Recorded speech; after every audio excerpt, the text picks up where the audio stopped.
Welcome to another episode of Shift with Elena Agar. In this episode, I chat with Theresa Lear Levine. She was actually a guest on a podcast maybe over a year ago, and so I was really excited to catch up with her and see what she's been up to in her work. She shared her journey towards transformative healing and self-worth. We then dove deep into the effectiveness of emotional freedom technique, or EFT, in overcoming personal and entrepreneurial blocks, stressing the importance of intention, self-reflection, and evolving identity to achieve real change. Teresa also highlighted her aspirations for public speaking and elevating her business, along with her dedication to simplifying solutions to enrich people's lives. A truly inspiring session for anyone looking to enhance their personal and professional growth. Make sure you check it out. Every time I speak with Teresa, I feel a little bit lighter, a little bit more inspired, and just ready to kind of make some kind of necessary change that I know I need to make in my life. So I think it will have the same effect on you. Check it out. Let me know what you think. Teresa, welcome back to the Shift podcast. Oh, thanks so much for having me back. I appreciate it. Good to be here. It's very nice to chat with you, and just even your background and your setting, it's just calming. It's just calming. It's a beautiful way to do. I don't know what it is, but like your whole energy and aura every time I talk to you, it's like very calming. And I Oh, love the background you got going on and the candles and all that. So it's I feel like it's gonna be a peaceful recording. I hope so. Yeah. So what you been up to? We were just before we start recording, we were talking how the first time we recorded was over 2 years ago, and a lot has happened, and time goes by so fast. I felt like it was 2 months ago, but actually the first episode we did was over 2 years ago, and a lot has happened.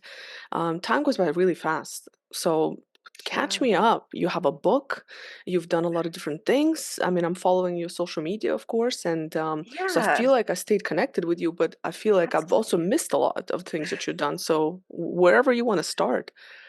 Absolutely. Gosh, in the last 2 years, it could feel like 10 years, right? Time is such a funny trickster. But yeah, the book is probably the most recent big thing that I've put out into the world, and that came out in November of last year. It's called Becoming More Me, Tapping into Success, Subconscious Secrets of an ADHD Entrepreneurial Mom. And that was something that I had been wanting to do for a really long time, kept kind of starting, stopping, getting in my own way. And honestly, a lot of the book had to do with me writing about how I got out of my own way. And some of it was very real time sort of things as I worked on writing the book. And also added in hypnotherapy to my practice since we last talked, because I was strictly working with emotional freedom techniques and some hypnotic communication. But like now I've added in Mm, full on hypnotherapy into the practice and that's just been awesome. expanding the different modalities and ways that I'm working with people, and the ways that I'm working with myself too, as I Yeah. as I make different upgrades and changes in my own life, I get to carry that into my practice. And I think that's one of the things I love the most about this work, is that all the struggles and the difficult parts of life don't they're not for naught, like I get to apply it to somebody else's life and help them so that it's not so much of a struggle for them. Yeah, it's quite interesting because it's like a continuous journey, right? Yeah. That you're on with your clients, that your clients are on. What has been kind of maybe something new that you've discovered about yourself, or a different level that you've reached in Oh your own my practice in the last couple of years?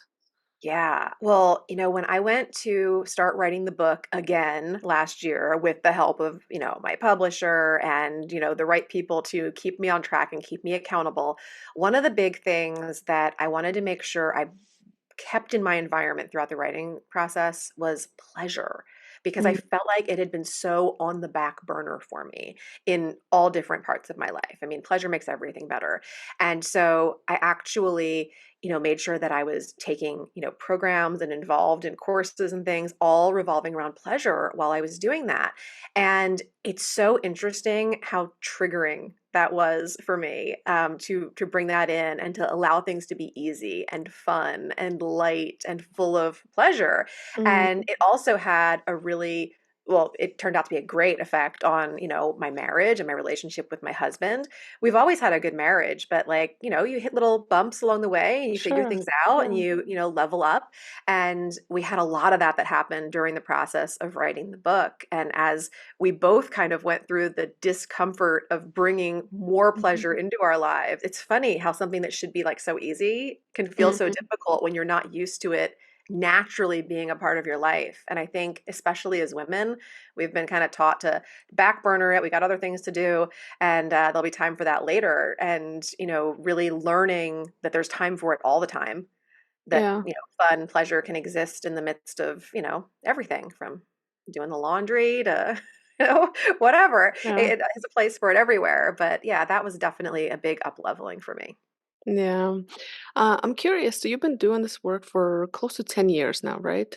Like that's when you kind of officially started. This iteration of what I do, yeah, with nervous Yeah. system regulation and things like that coming more to the forefront. I've been doing different coaching and helping people for, gosh, almost 25, but it keeps Yeah, changing. yeah, And there's different levels. absolutely. So yeah, sure. Yeah, like this particular part. Um, I'm curious, what have you seen in terms of the reasons people kind of pursue this practice, right? Have those symptoms, if you want to call them, changed? I don't know if that's the right word, but I'm just curious, like the type of people you see coming to you, the reasons they seek this sort of help. Is it Has it changed over the last 10 or maybe 25 years, like throughout your career in terms of like what is happening to us in the world? Yeah, there's so many different ways I could approach this, but I would say that my clients change as I change Mm, because I magnetize in what I am. And so 10 years ago, it was more about external change. I was more focused on like fitness, nutrition, mm, different things that could be manipulated and create a tangible physical change. And then I started moving inward more and working on kind of creating change from the inside out. And so the people that I would see changed based on what I was doing and what I was wanting to work on more. But I think that at the heart of even with those first changes that I was working with more physically, there's always a certain level of dissatisfaction about something, you mm-hmm, know? But the cool thing is that dissatisfaction is a creative state, and we can do a yeah, lot with that state and create a lot from that state. And it doesn't have to necessarily block us. So there's such a wide array of reasons why people come to work with me. But yeah, it's dissatisfaction. It's usually something to do with confidence or self-worth, even if they don't realize it, mm-hmm, because we can have confidence, and if we don't have self-worth we can't really apply it. And mm-hmm, so a lot of times my work is looking at people's entire lives and figuring out where we got these different programs and ideas that are running unconsciously for most of us in the background mm-hmm, and preventing us from stepping into that next level in our personal life and our business lives. And yeah, I do work mainly with entrepreneurs, which that's just the mindset that I love because usually they're very open to, you know, things mm-hmm. out of the ordinary being possible, and they have very like expanded mindsets. Yeah, I so relate to that. And you and I connected because I was actually kind of interested in this topic and in Mhm. general. And I feel like I'm always like going through different stages Yeah. of my own development and growth. And I'm over the years, over the last probably 5, 6 years, I've became very much more in tune of the internal piece, to your point, that I think has a lot more impact on the all the external other stuff. Yeah. It's interesting, and I am, you know, I don't know how, I don't know what's the right word, but it's like it's nice to be aware of, like, okay, I know I'm limiting myself. I know that there's blockers, but it's like it's so hard. It's so hard to like tap into that. And like it's Well, like because being aware of something doesn't mean that you have the wherewithal to change it. yeah, like it's tough. So then you get into a place where sometimes you end up resisting your own expansion because you just don't know what to do. Yeah. And when we resist our own expansion, more pain. than what we're already feeling before the awareness is what Mm-hmm. happens. So it's a really interesting cycle. But I always say, like, it's kind of a blessing and a curse awareness because the more aware we are, the more we want to kind of do something about it. And Yeah. sometimes, we need other people's help. I mean, even Yeah. I Yeah. always have people that I'm working with because despite being aware, I can tell you, why I procrastinate on something, why I'm not doing something, why I'm retreating instead of moving forward in different areas of my life, but I need to hold the hand of somebody else who is aware in a different way than I am in order to pull through it and, Yeah. get the advancements that I'm looking for. Yeah. Can you talk a little bit more about the EFT, so the emotional freedom techniques? Like, just for anybody who hasn't listened to our first episode, which I'll link to this one, because I think we do a good job kind of talking about that stuff. But can you just talk about how does it work? How does it impact? How does that, help you and your clients just kind of overcome the limiting beliefs, any negative emotions? Sure.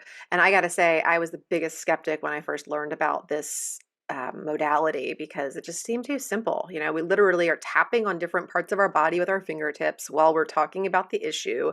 And then, as if by magic, we start to change the way that we're thinking about it. But I mean, Mhm. how it works, it's nervous system regulation. And we use these different points on our body. They're called meridian points. And the same stuff that, if you went for an acupuncture session or something, they'd be, tapping into to release things. And we address the issue. And I love that we get to address the negative parts of the issue instead of acting like everything is just all better already. And Mhm. by doing that, it's like an energetic overhaul. And these energetic blockages, which energy being blocked is the source of any dis-ease in our body, whether that's actual sickness or just something that's not feeling quite right, get removed.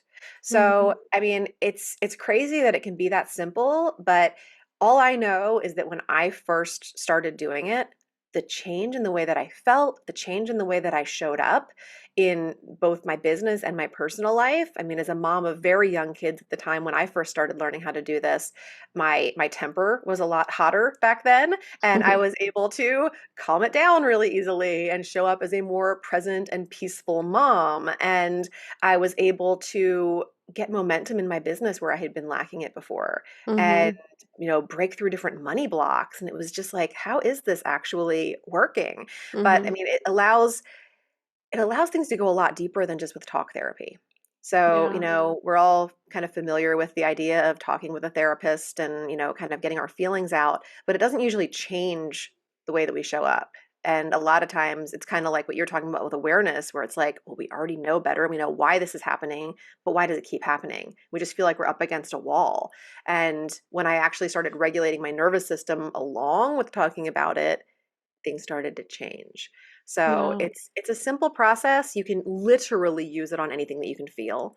So whether you're having a physical pain or an emotional pain, whether it's something that happened decades ago from your childhood, I've even worked with people on past lives that weren't even part of this one.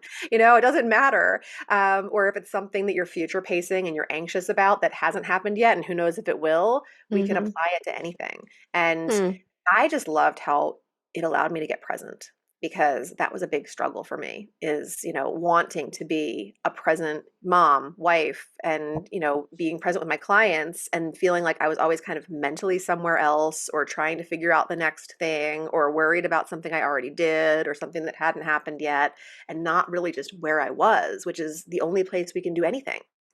Mhm. And most of us don't Yeah. feel embodied in that way. No, you're totally, as you're speaking, I'm like, I think a lot of people can relate, myself including. Talk to me Mhm. about money blocks, because that's an interesting one. And I think and I think again, like, I never realized that there's such a thing, in terms of like that we can actually, for different reasons. I'm curious to hear those reasons from you. Like, we are blocking ourselves because of our relationship with money, because of how we, for different reasons. Again, you know this better than I do, and that there's actual blocks Yeah. that prevent us from being successful in particular ways. And it's like, well, why? Like, doesn't everybody want more money, right? Like, why would you block yourself? Right. Well, I mean, it really comes down to conditioning, which is one of like my favorite reasons for using subconscious mind work also. A lot of it can come back to things that we heard when we were younger or things that happened to us around money. And they also might be the reasons why we want more of it. But, if we were brought up in a household where people talked about, money being the root of all evil, or where we were brought up to think that we're not smart enough or capable enough of creating wealth. Mm-hmm. Um, there's so many different, I mean, there's hundreds of different ways that we can be blocked around money that, we shouldn't strive for that kind of success because it's not the most important thing, or that it's not possible to make money doing the things that you love to do. Instead, you have to work hard. Mm-hmm. Um, that can be, or that, honest work can't make big money. Yeah. Um, there's so many different things. And they can come from all different reasons, you know. Yeah. Um, I I grew up in a family that, we had plenty of money, but nobody ever talked about money, Mm-hmm. you Mm-hmm. know? And my mom had a lot of beliefs that came from being, a child of, parents that grew up during the Great Depression and, a lot of scarcity mindset and things. So even though we had plenty, she would still, cut all the coupons and, go to 5 different grocery stores to get the best deals on everything. And I couldn't understand because my dad was very happy to spend money. We would go on nice vacations. I remember like sitting in first class going to St. Thomas as like a Mm-hmm. first grader, it was just like normal. And then Yeah. coming home and like sitting in the grocery cart while my mom shopped, helping her sort coupons. Like it just didn't, nothing made sense to me. It was like, Yeah. how is it both ways? So there was a lot of like confusing things that even though like there wasn't like trauma there, I didn't grow up in poverty or with any Mm-hmm. kind of like major financial stress, but it still programmed in some pretty mixed up beliefs when it came to Mm-hmm. money. So, I mean, it Yeah. doesn't have to, and this is the same with trauma. When I'm dealing with people with trauma, like you don't have to have been through anything that's like big T crazy trauma in order for that to be running in your nervous system in the background of your programming day in and day out, being very pervasive and sneaky and preventing you from doing the things that you want to do. Yeah. It's interesting because we often think that, if people come from certain backgrounds that they're not influenced or impacted in some way and like negatively, right? It's always like you have to come from a bad background or from a negative experience. And it's not always true. It's your parents sound like my parents, and we didn't necessarily grow up. Well, I guess later on, my dad started businesses. We did pretty well, but we grew up in my dad is like an entrepreneurial guy. My mom is not. And she is more risk averse. Like she's like, no, no, it's about stable jobs. It's about da da da. And then my dad's like, YOLO. You know what I mean? We will figure it out later. We're just gonna spend our money and we'll figure it out. So it's interesting to have grown up with both. I was definitely more impacted by my mom because my parents got divorced many years ago, 25 years now ago, and grew up with my mom. So I definitely saw the impact, but I always have that entrepreneurial itch because it's also been Yeah. embedded in my dad. So as I grew older, I kind of found a nice little balance between the two. But I do, as you're speaking, I do realize how much my mom's kind of her own way of thinking has conditioned me to think in a certain way. But it's interesting because I'm aware of it, and when she says certain things or we talk about certain things related to money, I recognize, I'm like, that's her journey, like that's how she thinks. It Right. doesn't necessarily true to me. Like I understand where she's coming from, but I don't internalize it and make it true for me at that Yeah. point. You know what I mean? So it's and it's and One of then my favorite questions when I'm examining awareness is, does it belong to me? When you're having a yeah. feeling. And that's definitely an Mm, example of like where you can be aware of it, but it's still, you can still also sense that that is in your programming and you're having to yeah. like work against it. Yeah, Yeah. it's so true. Does it belong to me? I love that. And I think it's hard to I guess that's what I want to kind of shift towards. Um, how where do we start? Like where do we start to get to that awareness first and foremost? Because I feel like for me, I take the long road to everything. And I don't know why. Maybe I'm my own worst enemy in that sense, but I take the long road to everything, it seems. And when I get to it, I'm like, why did I do it? And then I try to like be like, hey, don't take my way. Like here's a shortcut. It does work. Don't do the trial and error that I did. So what is like where do people start? to first bring that awareness, and then how do you, you know, address it, I guess? Yeah, I mean, I think it comes down to first being able to slow down, Mm, which we're all like very against for the most part, I yeah. see in this day and age. But that was literally a chapter in my book. Slow is the new fast. Because when we can actually slow down and tune into things, we get more done, we figure things out faster, we get more traction, and we feel better than when we're trying to race through things. So that can look different for anybody, what slowing down is, or, what you have to do in order to make that possible. Create a little bit of white space on the calendar for yourself, maybe put a little bit less on the to-do list each day, not trying to hustle and strive so much, and having that time to just feel. When I was going through trying to figure this out, I would put like alarms on my phone a couple of times a day just to literally check in with how I was feeling Mm, and where I thought that feeling was coming from. And that last question I would always ask myself is, does this feeling belong to me? Like, and just kind of check in, like, what's going on with me right now, and why is that going on? mm, And I think awareness is also a really cool thing to tap into when we can actually recognize like resistance or those kind of feelings when we start to feel a little bit snippy or a little bit kind of shut down, to tap into like what that might be. That's where I like to explore awareness, and that's been big like in my relationship with my husband. Is we kind of started this thing where when we go from like open-hearted, great relating, and then all of a sudden we kind of find ourselves contracted and like not being as open or as like kind or whatever as we'd like to be, calling it out. Because it mm, was very comfortable for many years to just kind of ignore it, like, it'll get better, might yeah. might take a few weeks, might take a few months, but like not accepting that anymore and bringing awareness to the fact that like, okay, yesterday we were like open and good. Today it feels a little bit cold and edgy. Like, what's that about? Mm, And for me, I could kind of like start to explore, well, I'm afraid of this, or I'm feeling that, or I'm worried about this. And, you know, it got me a lot of mileage in figuring things out with myself when I would see the way that I was relating with him. If you don't have a significant other or whatever, you can do this with relationships with parents. mm-hmm. That we can often have that feeling of like things are okay with our parents one day, and then the next day, like we don't really feel like talking to them, or we don't want to open up about something or whatever. Any close relationship, even with friends, and just kind of noticing what's going on with you. That's a great way to look at awareness too. Mm. You know what else every time I have these kind of conversations with my guests, and I come to the same conclusion that in many aspects of everything we talk about, whether it's professional development or personal, it's about the environment that you're in, and it's about the people in your lives. I feel like it's such a big influence in everything that we do. And I think that's the scary part, because as you begin to go through this change yourself, that almost feels like you need to end a lot of relationships and friendships and interactions. And I think that's the scary part for people, Mm. right? And it's hard, and especially in like personal relationships, there's a lot of people who are just, they call it the familiar pain, right? And you just kind of get stuck with that same kind of profile of a person and so on, and I think that makes it harder. And I don't know if there's like a necessary solution unless like something drastic happens. I think to a person, then they're like, okay, maybe it's time to just make a change and Yeah.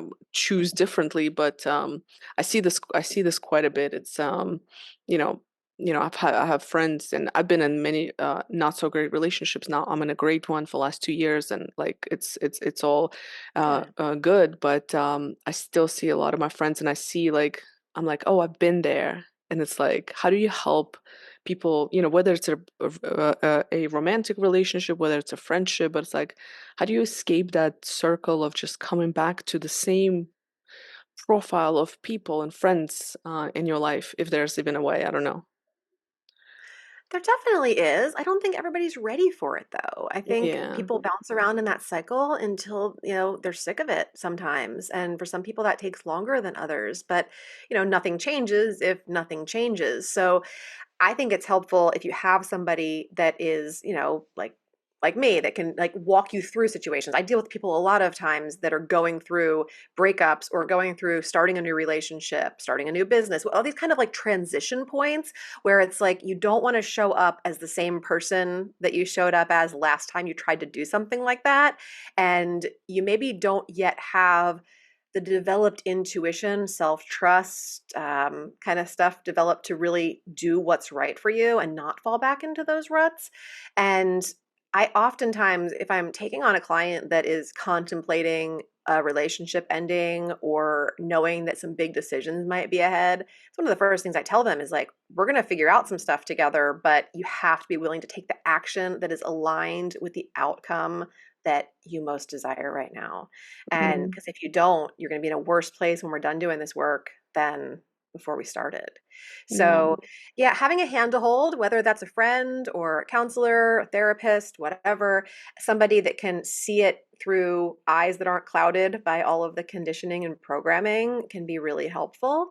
And starting to call yourself out to, notice like, oh crap, I just chose another guy that's just like that last guy I dated. That's gonna Mhm. be, this isn't gonna work out. Like there's no way. And it's gonna hold me Yeah. back. And starting to create those boundaries and those standards for yourself. But all of that boils down to you're creating a new identity like over and over and over again throughout your life. And that's not easy, Yeah. and it takes work. And for me, when I'm trying to change things in myself, I lean into a lot of processes around visualizations and creating like statements of purpose and really considering like it's already done.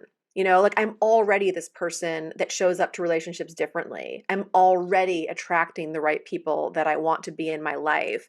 And that leads you to think from the subconscious, what kind of person do you have to be to do that?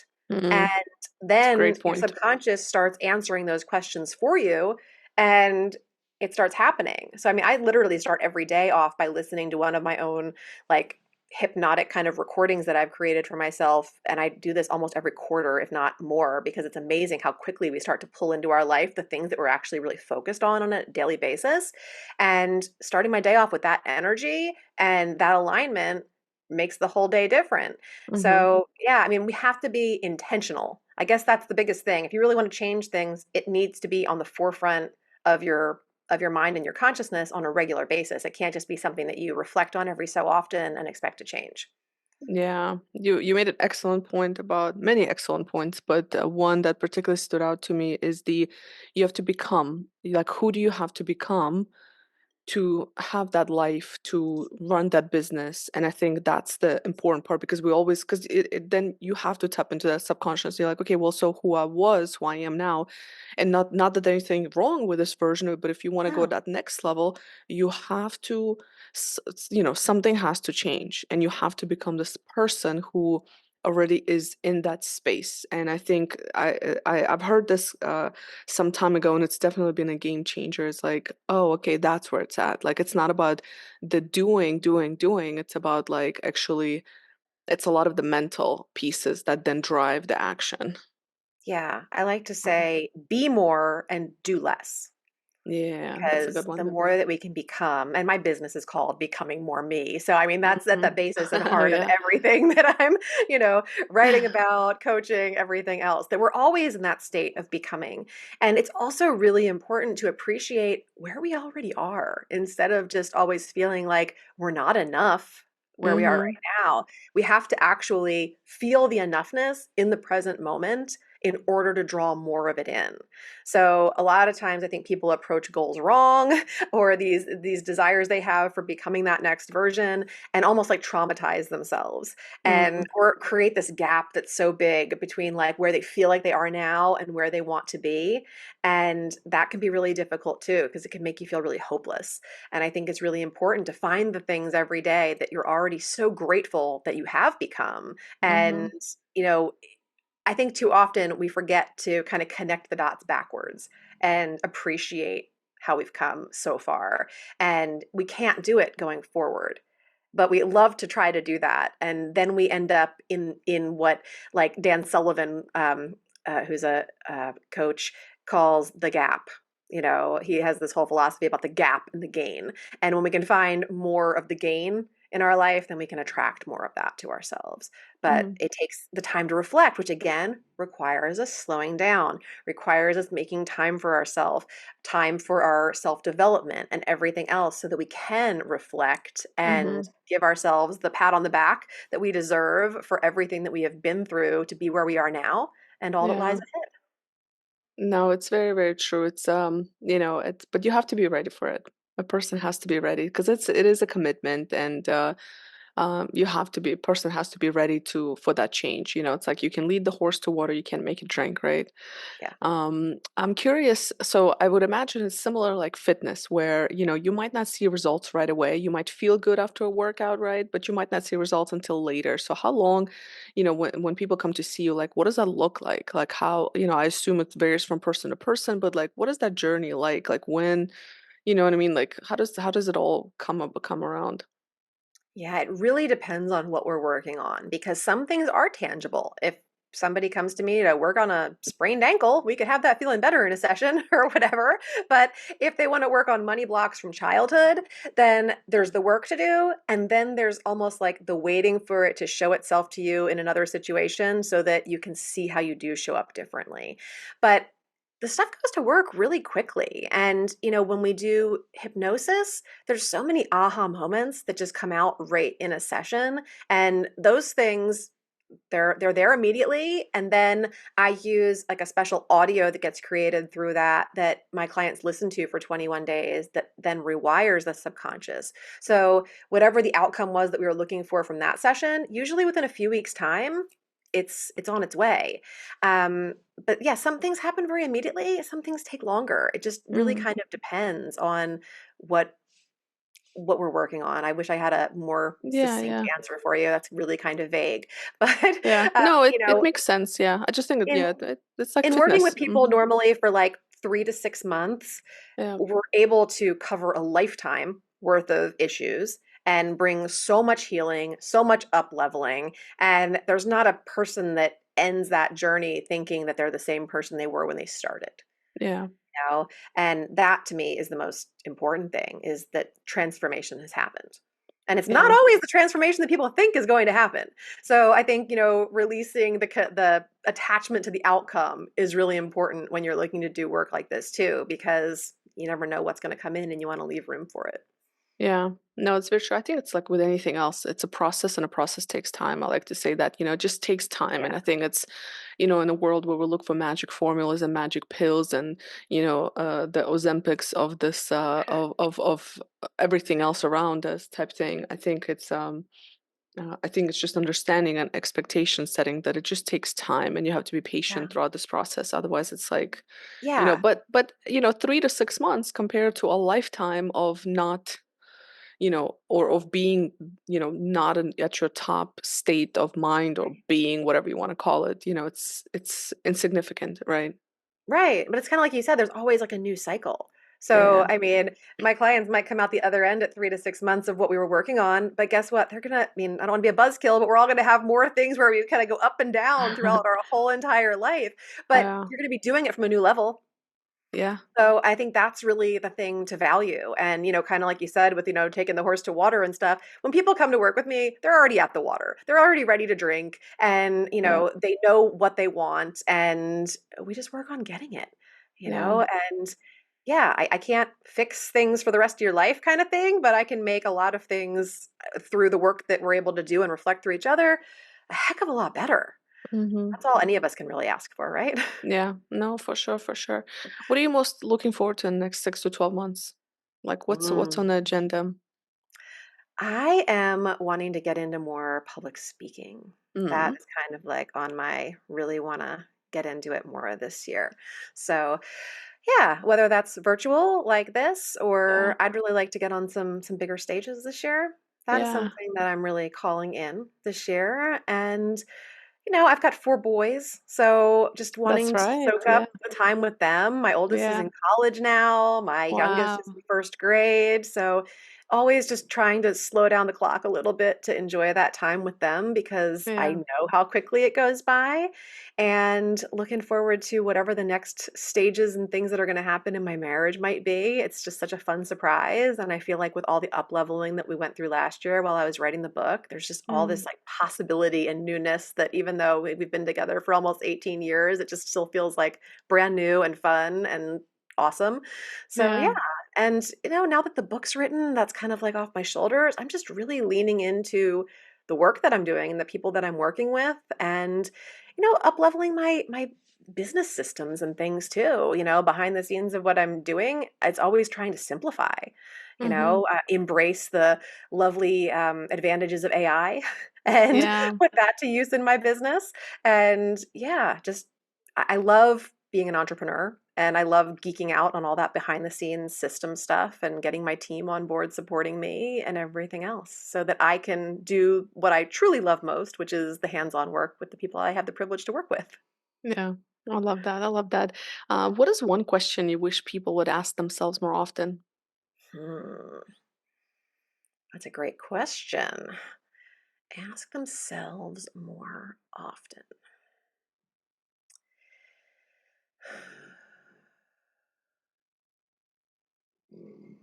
Probably why I'm trying to think of how this forms into a question. Like, I wish people would allow things to be easier and more simple in their lives. So, I guess the question is more like, why does this need to be hard? Or Mm. why, what can I do to make things easier in my day? Because I really do think we complicate things a lot Mm. more than we need to, and there's so much more Guilty. simplicity. Yeah. Oh, me too. Me too. Yeah. Believe me. Uh, that's one of the things that always comes up in my own sessions with my own coach. Is just like, okay, Teresa, it's time to simplify some more. Just simplify some more. It doesn't have to be hard. Um, One of my favorite mantras, and I wrote about this in the book too, is I think it's going to be easy. Yeah. So, what's getting in the way of things being easy for me today would be Mm. a great question, and that would go along the lines of like I love these questions that call our subconscious into play for us. These like what would it take kind of questions. I have a lot of those in the visions that I listen to every morning. Those recorded things I was talking about, where it's like what would it take for today to be simple and easy? And if Mm. you literally asked yourself that, like before you went to bed, your subconscious mind would work on it all night. Yeah. I love that. I'm gonna should write this down because I feel like I'm that person.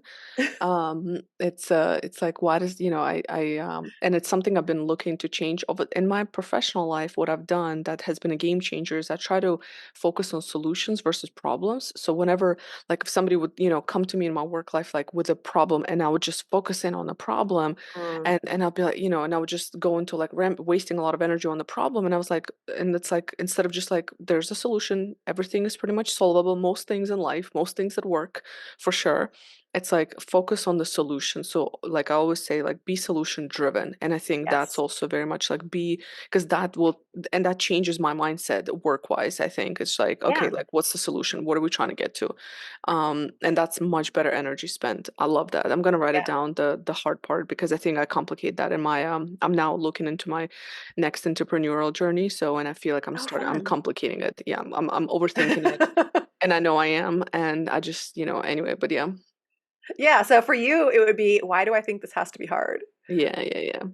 Yeah, it's which it doesn't, and I know it doesn't, and but I'm gonna actually write this down after Yeah. this But the conversation. reasons why we complicate things usually have to do with that self-worth piece that came up at the Oh, beginning, where we really think like yeah. that what we would offer if we kept things simple wouldn't be valuable enough. Mm-hmm. It's So, interesting, right? How it's all yeah, connected so much.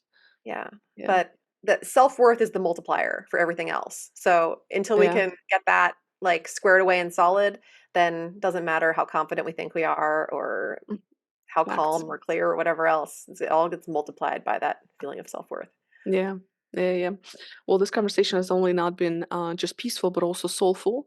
And as always, whenever I read your posts or I speak with you, like I did on the last time we did this, I walk away, slightly uncomfortable, but in a good way, slightly more aware of certain things about myself, and slightly more motivated to take action towards them. So I appreciate you. Thank you so much. Where can people find you? Where can find your books? I want to make sure to include it in the show notes and everything, but where can they get in touch with you? Yeah, absolutely. My website and all my social media stuff is all Theresa Lear Levine. So whether it's teresalearlevine.com or Theresa Lear Levine on Instagram, that's my favorite social platform. Those are great places to find me. And if you want to check out the book, you can go to teresalearlevine.org. And at that website, you'll also get a free, it's called the private sessions. It's a whole bunch of EFT tapping videos that I've created with other podcast hosts. And I believe you and I are going to create one for that too. So it's a Yes. great place to get hands on, do some nervous system regulation, and also get information on the book all on that one website. Yeah, I love it. I love it. Well, listen, thank you so much. I appreciate you as always, and look forward to chatting again. Hopefully, not 2 years from now. Maybe we'll make it a little bit Yes, shorter. And I know we need to absolutely. do it in person as well. Yes. Once I figure out equipment and the logistics, which tends to be a little bit more complicated than I imagine, or maybe I'm making it difficult. It could be that. It could. We'll do it. It'll be easy. It'll be amazing. It'll It'll be be the easy. third time and it'll be perfect. Right. Third It'll be time's the a charm, temperature. right? Yeah, There we go. fact. Yeah, Thank you so exactly. much for having me, Elena. I Thank you. appreciate you too.